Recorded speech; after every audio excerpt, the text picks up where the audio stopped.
खाटू श्याम जी की कथा। खाटू श्याम जी की कथा।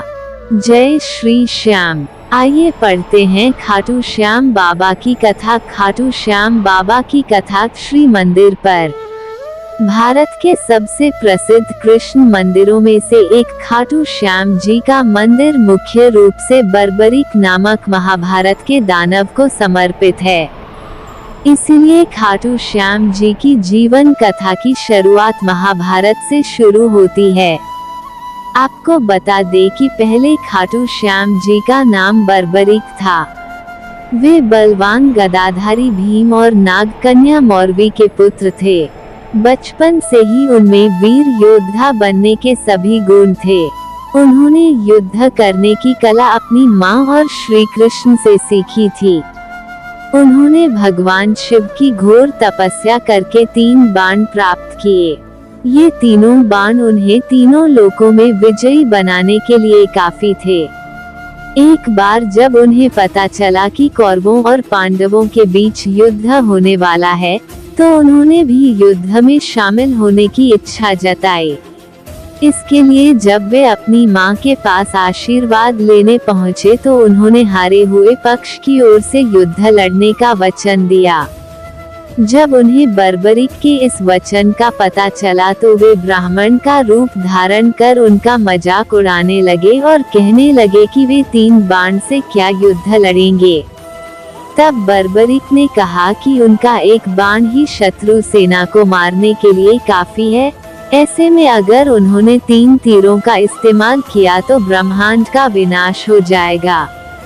ये जानकर भगवान श्री कृष्ण ने बर्बरीक को चुनौती दी कि पीपल के इन सभी पत्तों को वेद कर बताओ। बर्बरीक ने चुनौती स्वीकार की।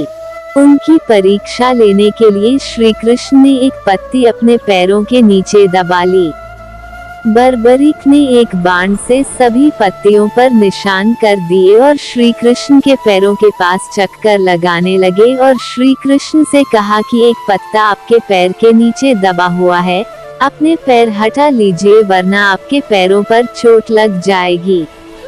इसके बाद श्री कृष्ण ने बर्बरीक से पूछा कि वे युद्ध में किसकी तरफ से शामिल होंगे। बर्बरीक ने जवाब दिया कि जो पक्ष हारेगा वे उनकी तरफ से युद्ध लड़ेंगे। श्री कृष्ण को ज्ञात था कि युद्ध में हार तो कौरवों की होनी है। ऐसे में अगर बर्बरीक ने उनके साथ युद्ध लड़ा तो गलत परिणाम सामने आ सकते हैं। उन्होंने बर्बरीक को रोकने के लिए उनसे दान की मांग व्यक्त की। दान में उन्होंने बर्बरीक का सिर मांगा। बर्बरीक ने कहा कि मैं दान जरूर दूंगा। उन्होंने श्री कृष्ण के चरणों में अपना सिर काट कर रख दिया और उनसे आखिरी इच्छा व्यक्त की। उन्होंने कहा कि वे महाभारत का युद्ध अंत तक अपनी आंखों से देखना चाहते हैं। श्री कृष्ण ने उनकी इच्छा स्वीकार करते हुए बर्बरीक के सिर को युद्ध वाली जगह पर एक पहाड़ी के ऊपर रख दिया, जहां से बर्बरीक ने अपनी आंखों से अंत तक महाभारत युद्ध देखा। युद्ध के बाद पांडव लड़ने लगे कि युद्ध में जीत का श्रेय किसको जाता है। तब बर्बरीक ने कहा कि श्री कृष्ण के कारण वे युद्ध जीते हैं। श्री कृष्ण बर्बरीक के इस बलिदान से बहुत प्रसन्न हुए और उन्हें कलयुग में श्याम के नाम से पूजे जाने का अनमोल वचन दिया।